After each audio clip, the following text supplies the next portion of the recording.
We are live. Hello, it's Barbara Brooks back with the Second Act Women podcast. And today we're talking about the 7 essential branding secrets every small business should have to succeed. And you know, women over 40 are the ones starting and or having the most companies in America today. We are driving the economy. 46% of consumers, by the way, will pay for more products and services from a brand that they trust. Branding is exponentially important to your business. And today we are talking to branding and graphic design expert, someone who's helping me with my own professional brand and website and logos and content creative and all of the good things that will help drive visibility for my own company. We're talking about that for you today. So come with questions. We have the answers for you. I welcome you to the Second Act Women podcast. I'm your pro-age speaker, a lover of aging is living, the statement aging is living, and owning this time in life. And today's show, like every show, is just it's like a good mixtape. Remember those from the 80s? Yeah. That's what you get inside of our podcast. We talk entrepreneurship, career, and life at 50, 60 plus, 40 plus. That's who we are because we're here to help you bloom in this time in life. It's all about our midlife quest. So today's show is brought to you by the Cunningham Clinic. I am on a medical weight loss program. I have lost nearly 60 pounds since February. Oh my gosh. It's been an amazing journey. I'm not only on a medical weight loss, and it's helped me with getting rid of my pre-diabetes. Yes, I've been pre-diabetic for over 5 years. I've done nothing about it. I also come from a family who lives with heart disease. And so I knew I needed to do something about my weight, and I did something. And my labs, as Kimberly Cunningham at the Cunningham Clinic says, my labs are perfect now. Just about perfect. We're still working on a few things. But I'm also on hormone replacement, which, hello, libido is back. I said it out loud. That is what you can get. The services at the Cunningham Clinic that can help you grow, lose weight, grow your your health and wellness sentiments I just expressed just a moment ago. I had a moment of humanity. But yes, I'm excited. So the common branding mistakes entrepreneurs make, here are a few.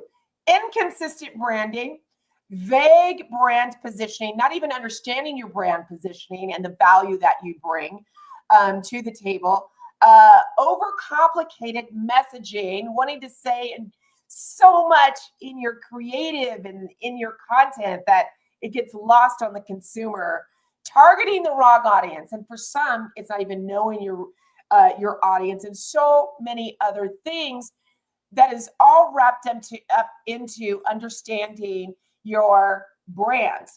And so let's talk about your experience. Let's first talk about you, Amy. How did you get, and how long have you been a brand expert, and how did you get your start?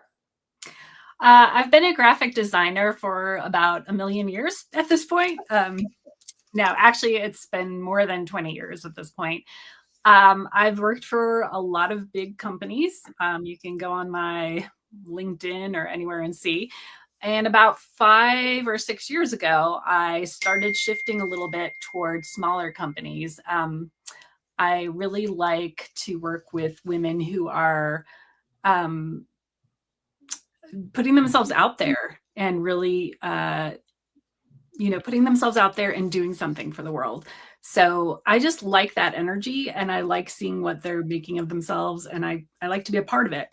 So I work with a lot of entrepreneurs now and coaches, and I do some branding and websites, which seems to be what everybody needs these days. Yes.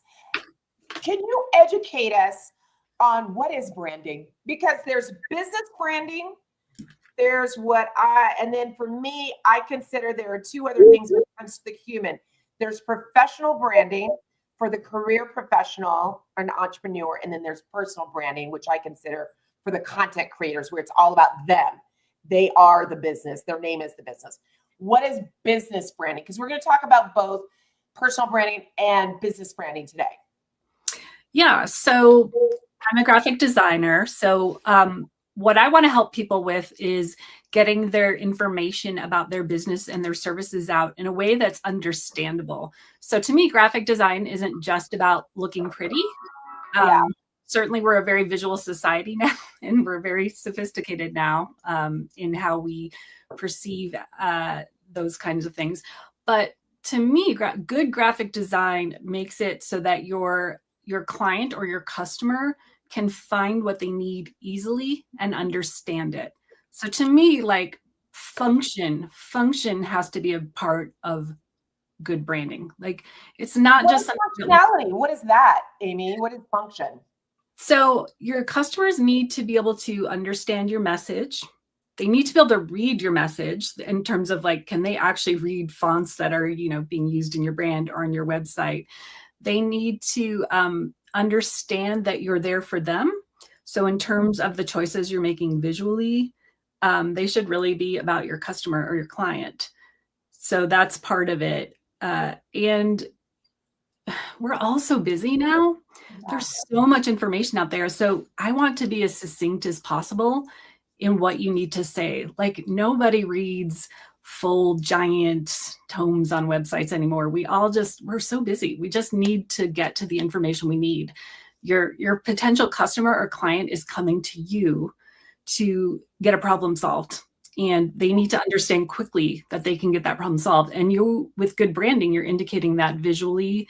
You're indicating that in what you put out there in terms of your messaging, your photos, even your logo, what you have on your website. So by function, I mean, you want to serve your client or customer really well by helping them to get to the point quickly. Right. Get to the point quickly, because you're right. When we go to these websites, or sometimes even when I'm on Instagram or LinkedIn and I see these super long posts, I'm thinking, oh, can you just get to the point? Because you're right. We're so busy and there are so many places that we can connect these days, obviously. I mean, a million places that our brands can connect with people that, yeah, you got to get to the point. So I mentioned a couple of branding mistakes that entrepreneurs make. What are some of the other common mistakes that they make? And then we'll get into some of the clarity and design and some other essentials that we need to have in place. So let's talk about common mistakes, some more common mistakes. Yeah, so on kind of a bigger picture, like big picture strategy kind of way, I could say inconsistent branding. I think you might have mentioned that. Too much stuff going on, design overload.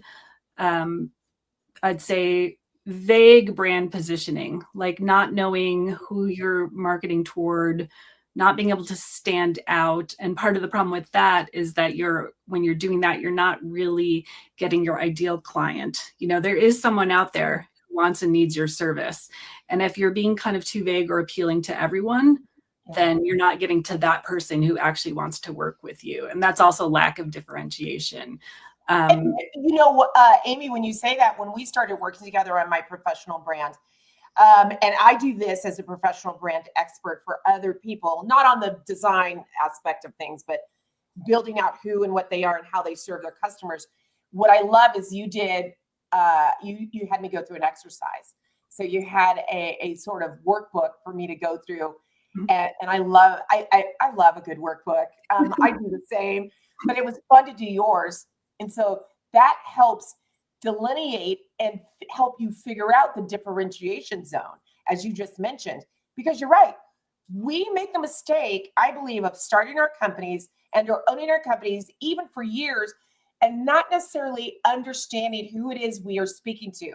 We know the problem and how we're solving it, but we're not necessarily diving in to the target audience, the ideal customer that is going to drive your revenue, right? Yeah, I would definitely say so. And one of the big things I say in a branding seminar I do and to clients is that you need to know yourself and know your client. So know yourself by knowing what it is you are offering or want to offer, what position you're coming from, what you're willing to offer, and at least as important, know your client. Like, who are they? What do they need? What is their real problem? I know most of us have done all those ideal client avatars a million times, but you kind of have to. They work. Yeah. I have a story that this really lovely woman contacted me years ago about potentially designing her website, which was a wedding business, and she told me that and I looked at her website and it was all earth tones. It was really dark. It was really green, gray, brown. And when I talked to her about who her ideal client was, she wanted the mainstream wedding industry.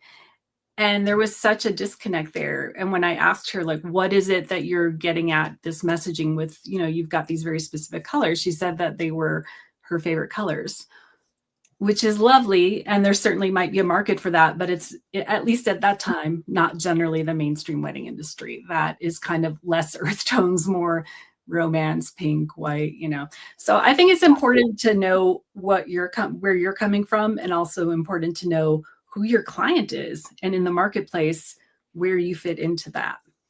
Well, and a lot of times too, people want to market to themselves ultimately, and they forget they may not necessarily be the client. They may not be the target audience. You may not be the one who's getting married. So what do brides really want in the coloring, so that makes sense. But I remember somebody saying years ago, that you got to remember, you're not marketing to yourself, so don't try to create a graphics package or a logo, because that's what you think you would want. You got to think about what and industry. You got to think what's happening in the industry and marketing and all those things, right? Market research. Yeah, absolutely. Sometimes you are your own ideal customer, and sometimes you're not. Right. But you really need to look around at those people, do some research. And one way you can do that is by hanging out where they are. Hang out in Facebook groups, go on Instagram, go on LinkedIn, go to meetings, ask people questions, and really be observant about what those people say their problems are, and kind of visually what they're choosing. And check out your competitors. What are they doing in the industry? Do you fit into those services? Are you a disruptor? Like, where do you position yourself within that? And I think all of that will help you figure out what your branding is. Yes. Look to see what the competitors are doing, and when it comes to your competitors, even joining maybe their YouTube channel, or watching what their people are saying on their inside of their content. Because a lot of times you'll even get ideas as to who, if they're your competitor, then obviously that's who you're targeting, their clients as well. So it'd be interesting to see what those people are saying on their threads and posts. That's a great way to do some market research. What are some other mistakes that entrepreneurs make, common mistakes in branding? Well, in terms of big things, I would say make sure that it's kind of a continuation, but make sure that you're targeting with the visuals you use. So I see a lot, we all grew up kind of with stock photography, right? And there's old school stock photography, which is, the 7 people in business suits looking at the camera like this. Oh, yeah. Nobody wants to see that anymore.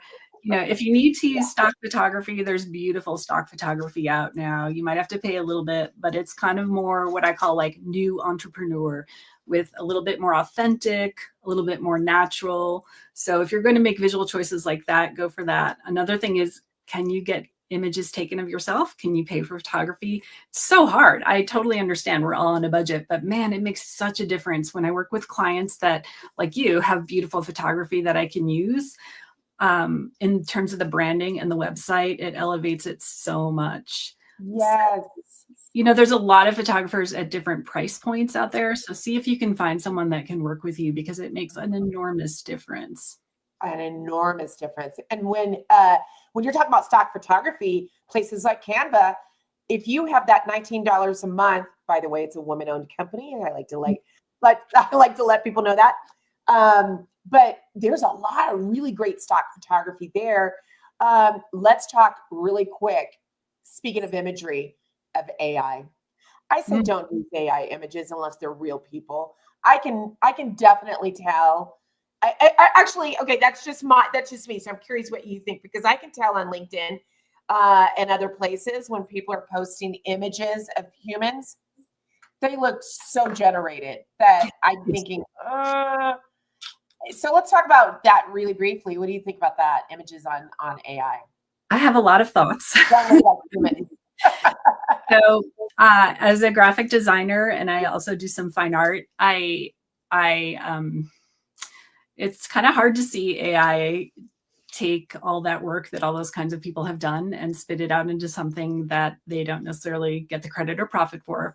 But that said, it's not going anywhere. That is the way of the future. AI, it will march on. So, I agree with you that I think some of the AI images look really weird. I bet in 5 years they'll look a lot better, probably even in 1 year. I don't think there's a way to stop that. So I would say there is definitely kind of a strange, uncanny sheen to a lot of AI images at this point. I would be cautious about using them unless that's kind of part of your brand, maybe some like weird kind of techno, super technical brand, like maybe that's kind of part of it. But if not, I would be cautious right now. I kind of personally prefer more natural, kind of authentic imagery. And maybe not everyone does, like, again, if that's part of your brand. So I would be kind of cautious right now using them and kind of watch where it goes. I'm sure in a year or two, it will look very different. Very different. And do you have any other common mistakes before we dive into clarity of brand design and what that entails? Sure. I mean, I have lots of little things. I could talk about this for hours and hours and days and days. So I'm going to give you some really quick things. One, in terms of a website, this is really important. Make sure you are mobile optimized. I know we all hear that, but make sure your site looks good and works on a cell phone, because more than 50% of traffic now on the web is using their mobile device, and that is going up. So make sure, test it again, ask people with Androids to test it, ask people with iPhones to test it, make sure it looks good. When you say that, Amy, does that mean, are we talking pixels? Or are we talking, if we're making it inside a Canva, or if we're, if we do what I do and go to someone like you and get it done, then that makes it easy. But is there something that we should be doing if for now they're using Canva? Is there, again, is it pixels that we're talking, or image size, or? Yeah, so you want, if you're, in terms of doing a website, you want to be on a platform that says it is responsive. Oh, that's what you're talking about. I hear you. So what that means is when the browser window gets smaller and smaller from our, big laptops to our small iPhones, that the layout will reconfigure itself so that you can read it. Do you remember the websites from like 10 or 20 years ago where they were so big you'd have to scroll horizontally, or big. That's no good. People aren't going to stick around for that. So make sure, some platforms that are responsive, you still have to go in and make setting adjusting. So like, I build a lot of sites on Squarespace, and then when I look at them on the mobile setting, they're completely out of order and crazy. So you want to make sure and go in and make sure that that is lined up the way you want it to be. Yeah, because there's nothing worse than opening up an app and seeing your, half of your face on your mobile, or half of the words, and you got to do this, to even see in the hero, which is usually that's considered the big image at the top. When the hero image is half on your phone and half not, it just doesn't look professional. Or the hamburger is, you can't even find the hamburger with the hamburger is the menu, so you're right. And honestly, like, there's so many devices out in the world now, and there's just so much going on with technology, and it moves so fast. So, don't be too hard on yourself if things don't look perfect everywhere, but do the best you can to make sure that most of the people coming to see you can get to you and get the information. One other big thing I would say, this is one of the biggest things I tell people in kind of a big scale thing, is when you are doing your branding and when you're applying it to your website, make sure that you know what your client's journey is. And Barbara, you and I have talked about that a lot with your website. Make sure you know what your goal is for the website and implement your branding in that way. So make sure you're using the colors, the fonts to direct clients to where you want them to go. What's the main goal of your website? What's the secondary goal? And make sure you can get your clients there. It's called the client journey in no more than 3 clicks. You will lose them after that. No more than 3 clicks. Okay, that's great advice. And I'm going to add to a mistake that we make, doing it ourselves. Because I think a lot of times we're creating our own logos because of platforms like Canva and Adobe that makes it easy for us to be our own graphic designer. I think doing it ourselves and not understanding best practices in graphic design and branding and marketing all together can really set you up for failure. And to me, doing that leads to all of the mistakes above that you said. So I say, if someone can't afford it and they should in their revenue model and their expenses and their budgets, I believe, and this is just me, that you should build in from the very get-go a branding and marketing expert like yourself. Someone who, when you launch like the company you just left. You look like, from the very get, you look like a very professional company, because that's your face. That's, if you show up with bad logos and imagery, and immediately your brand can be misconstrued from the get. And how hard is that to rebrand yourself to where you really want to be if you've done it wrong from the start?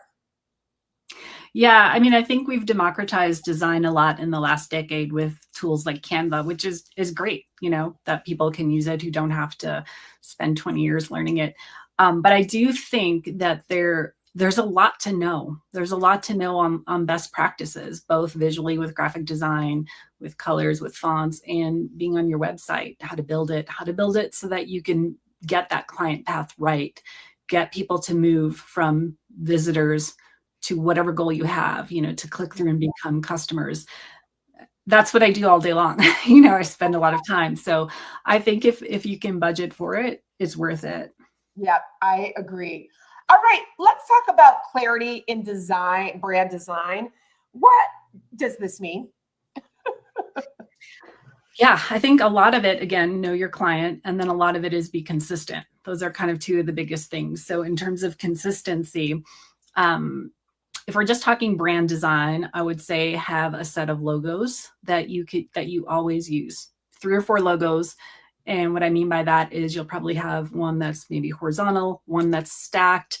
You might need to use them in different places depending on the space needs. Make sure you're using fonts that are readable, and make sure you're always using those fonts instead of having, pick 2 or 3 at most. Don't use 6, 7, 8. Pick how you're going to use them. Are you going to have them bold, regular? Are you going to have them all caps, not in headlines? Make sure your photography, whether you're using stock or having someone take images of you, is consistent in terms of what does it look like? Like, you don't want to use one really dark photo that you buy from stock and then one light kind of pretty romantic photo. Like, those things don't go together. So consistency, I think, is a really big thing. Consistency, and that clarifies the brand design. Okay, so one of your wheelhouses is building websites as your brand extension. I mean, really, that's the front door. That's the storefront. Websites are going nowhere. The only difference is, and correct me if I'm wrong, is that they've become smaller, less pages, which is great because of our attention to our attention deficit that a lot of us have. Landing pages, a lot of times people use just for their professional brand. Let's talk about websites, because this is, again, something that you're really diving even more into, and copywriting. So website as your brand extension, how important is that? And tell us more. I think it's really important. I see a lot of people say they just want to use social, but what's the first thing we all do when there's a service provider we want to use? We go and see what their website is, Sure do. Yeah. So I think not only as a function of just telling people what you're about, but it's kind of becoming, your website is your online hub. I know a lot of women with businesses who are entrepreneurs or coaches, and they want to expand their business. They want to, like you, they want to become a speaker, or you are a speaker, I know, but they want to become an author. They want to go beyond. And, your website is kind of where you can do all that. It's where you can put all that information out there. It's what you can put out there, like what you want to be and then put on your website examples of that. So I think a website is still really important.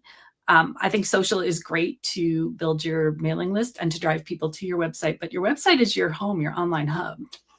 What's the most important things when we're talking about our websites? Because again, this is something that entrepreneurs, I mean, this is why you're helping me, because I built my own barbarabrooks.com website trying to save time, or not even time, trying to save money, which was dumb. I'm glad I'm happy that I'm doing business with you instead, be a professional. What are the most important elements to good brand design, since this is the most important, one of the most important things as part of your brand extension?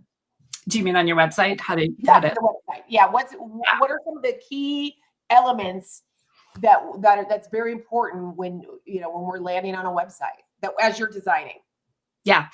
Again, I want to say, I know I just said it, but map out the client journey. So before you do anything else, what is the ultimate goal of your website? And by that, I mean, are you trying to get people to book a discovery call?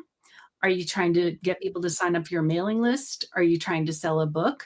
Figure out what that primary goal is, then figure out your secondary goals. Make sure your secondary goals don't interfere with your primary goals. I see a lot of websites where people are trying to do kind of too much. And I understand it because we all are interested in different things. Even within our business, we want to do, retreats and books and speak and, but too many choices, people can't take that anymore. Like, you need to be very clear on what your main goal is and make sure from the start that that's what you're driving most of your traffic to. So I would say figure that out. Make sure you have clear calls to action throughout your website. Make sure when someone lands on your website and the hero part, which is, the above the fold for those of us who used to read newspapers, make sure that you've got a clear message at the very top of your website on the homepage saying, who you are, what you're doing, and a call to action to whatever that primary goal is. Those are really important things, and they're things that get missed. Another thing, kind of in a similar way, I've seen a lot of this, make sure that your website is simple enough for people to not get overwhelmed. So I see a lot of people with like really huge menus. Huge. Yeah. Lots of tabs. And then on their tabs, lots of drop downs on each tab. Yeah. So then they have like 40 pages all told on a website. It's like, I have no time to do this. Yeah, it's too much. People will click away. Again, I want to repeat, if people can't get to what they need in 3 clicks, they're usually gone.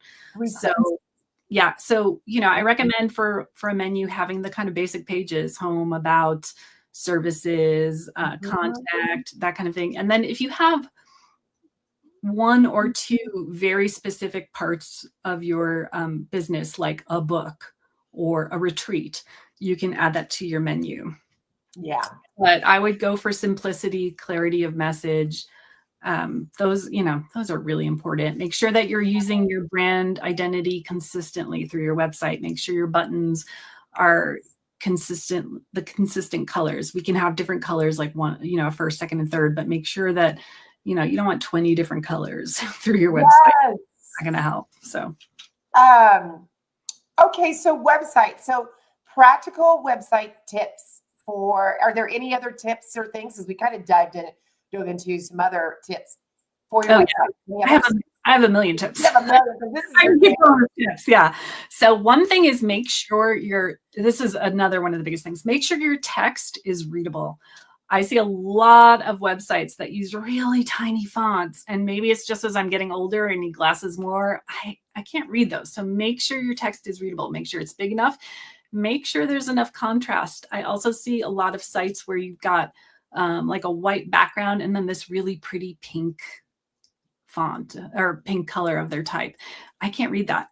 Or a dark background and like dark blue type. Make sure it's readable. Make sure there's enough contrast between the two. Make sure you're using fonts that are readable. I know a lot of people love to use those kind of script fonts. They're so great, but they're so hard to read, especially when people use like whole headlines in those. They're really tough. Another thing, if you want me to keep going, practical tips. Keep going. Okay. Another thing is carousels. And for people who probably most of us know what that is, but carousels are the rotating pictures. So if you are on someone's homepage and they've got little dots on the bottom and they flip through pictures and messaging, don't use those. Don't use those anymore at all. Oh, I have one for secondactwomen.com. I have 2 images right now on the hero. I'm glad you said that. Why? So here's why. First of all, people find them annoying. There's a lot of research that shows people they're not useful in terms of people clicking on them, and they don't work well on mobile. That's a big thing. And then finally, what I say about them is they're really diluting your message. So if you've got your main primary goal of your website, whatever that is, but you're flipping through like 3, 4, 5 different messages, then you're asking people to choose a lot of, make a lot of different things. So yeah, don't do carousels. Oh my gosh. At least in your hero, don't do carousels. Don't do carousels. Just a really great, but on the hero, it can be a video, a silent video, correct? Or what do you think of those? Where people, you go to a website and they've got a really great video of maybe them on stage speaking, no sound, but then on top of that is the content, is the a description of the website or whatever it may be. What do you think of that, having videos behind content? Yeah, video is great. My suggestion for that, there's a few things. Make sure that it is not going to eat up your bandwidth. Slow websites turn people off.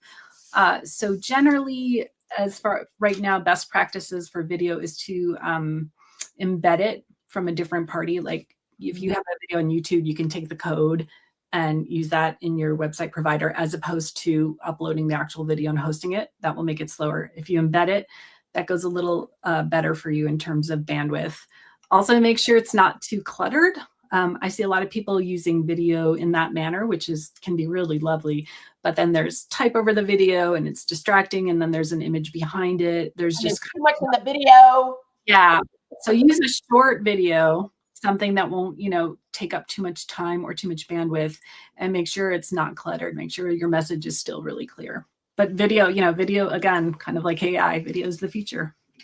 It's the future. Okay, as we come to a close, what, if any, tips, what other things, is there anything else that we left on the table about branding and the importance of having a brand intact from the very start, if you can, to grow your visibility? I think consistency, which I know we've talked about, and I also think simplicity. I think simple is better these days. Again, people are overwhelmed. So make sure that you're being simple in terms of using 2 or 3 fonts. Make sure that when you implement your brand onto your website, you've got a lot of white space, not a lot of clutter. Make sure that you are sticking to what you've chosen for your brand. Try not to go off book too much.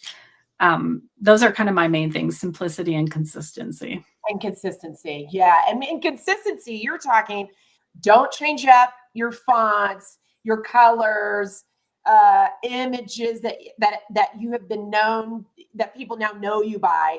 Don't switch those up because you've got a little ADHD and you want to change, and you think, whatever it may be, right? I mean, I think that's what happens sometimes, is we get bored from seeing something and we think, I want to refresh within 6 months, and now that's messing with your brand. I think if you're going to do a rebrand, you should have a really good reason for doing that. It should be because your business has evolved a lot. Your clientele has evolved a lot. I've actually done a rebrand for my business for both those reasons, because my business and my clientele evolved quite a bit since the beginning. So I wouldn't just do it on a whim. Make sure that, you're using fonts and imagery that are really good for you in the beginning and readable and usable, and then stick with them. And I know it's really fun, and especially with all the tools like Canva out there, it's fun to get to try different things. But yeah, I would say keep going. If you really feel like you need to switch things up, I would talk to someone, a branding person such as yourself or a designer, and really question why you're going to do that. Yeah. Amy, it has been a pleasure having you on the Second Act Women podcast and doing business with you. Where can they find you? Where can they find you? So my business is called Daring Luna. DARINGLUNA. And you can find me at daringluna.com. And if anybody listening to this wants to talk about their website, try and understand how it's working for them, or if it's not working, why, I'm always happy to jump on a call. I have a contact form, and you can feel free to ask, to schedule an appointment with me. I appreciate you. Again, it's been a pleasure having you. And for those of you that are watching and listening, please join us again for another edition of Second Act Women, where we talk entrepreneurship, career, and life after 40, 50, 60 plus. And remember, the 40s are fabulous. Your 50s are fierce. And you know what the 60s are? A force to be reckoned with. So I say thank you for joining me today. I'm Barbara Brooks, your host, and I look forward to seeing you again soon. Have a blessed day. Thank you, Barbara. Thank you.